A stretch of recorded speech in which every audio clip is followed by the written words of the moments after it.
People are spending months learning AI, watching tutorials, taking courses, and still can't get hired. Meanwhile, there are people landing AI jobs in 30 to 60 days with zero experience, no degree, and sometimes not even coding.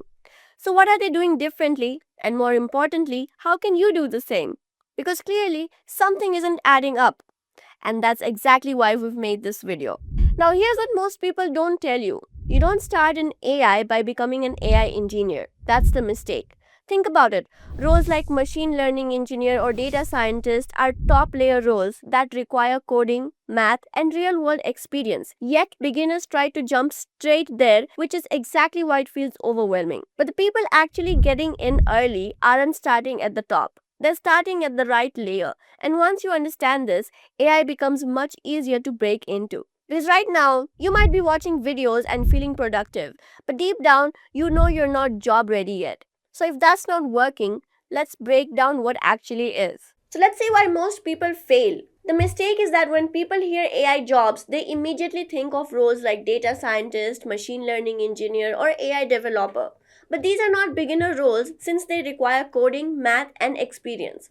So, what happens is you start learning, get overwhelmed, begin doubting yourself, and eventually quit. But here's the truth most people miss: AI isn't hard, you're just starting at the wrong level. Now that we understand this, let's talk about the entry level roles you can actually start with.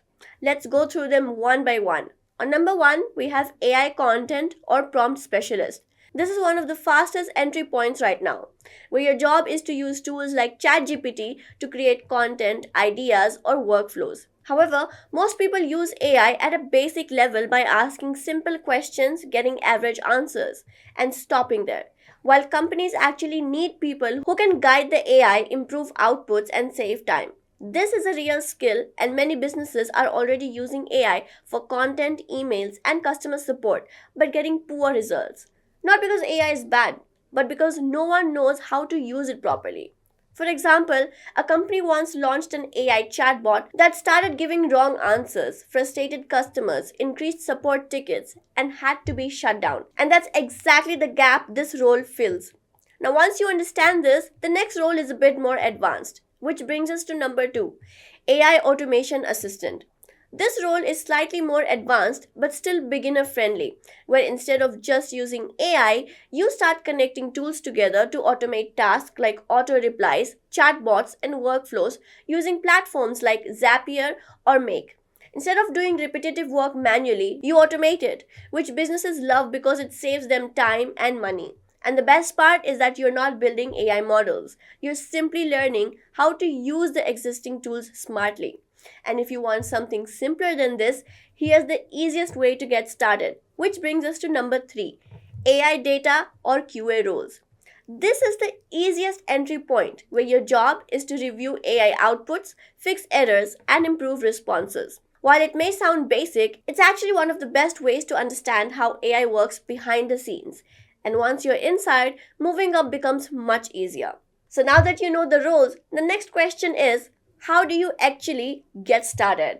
So, step number one: pick one path, not three or five, because trying to do everything at once creates confusion and slows your progress. Whereas focusing on one direction makes everything clearer. Once you've picked your path, the next step is learning just enough to begin. Then, step two: learn just enough to start. You don't need long courses. Instead, focus on learning one or two tools, understanding basics, workflows, and improving outputs. Then start applying what you've already learned immediately. Now, after that, this is where most people get stuck. Step number three: build proof. This is the biggest shift: not certificates, but proof. Instead of saying, I know AI, you need to show what you've built, such as a chatbot, improved prompts, or workflows, because that's what actually gets attention. When you have proof, you're no longer competing with hundreds of applicants. You become someone who can actually do the work. And once you have that, the final step is applying this right away. Which brings us to step number four: applying smart. Instead of spamming applications, focus on small businesses, startups, and freelance opportunities that are already using AI but not effectively, and show them how you can improve what they're doing, because even a small suggestion can help you stand out. Now, when you put all of this together, this is where the opportunity really opens up. The opportunity right now is massive because most businesses still don't fully understand AI, which means even basic skills can make you valuable. You don't need to be the best, you just need to be slightly ahead, and right now, that gap is still huge. So at this point, everything becomes pretty clear. So, to sum it all up, if you've been feeling stuck, this is your way out. You don't need to master everything. You just need to start at the right level, build real skills, and take action. The biggest mistake you can make right now is waiting until you feel ready. Because by the time you do, this opportunity won't be this easy anymore. The people who start now are the ones everyone else will be trying to catch up to later. So start now, and I'll see you in the next one.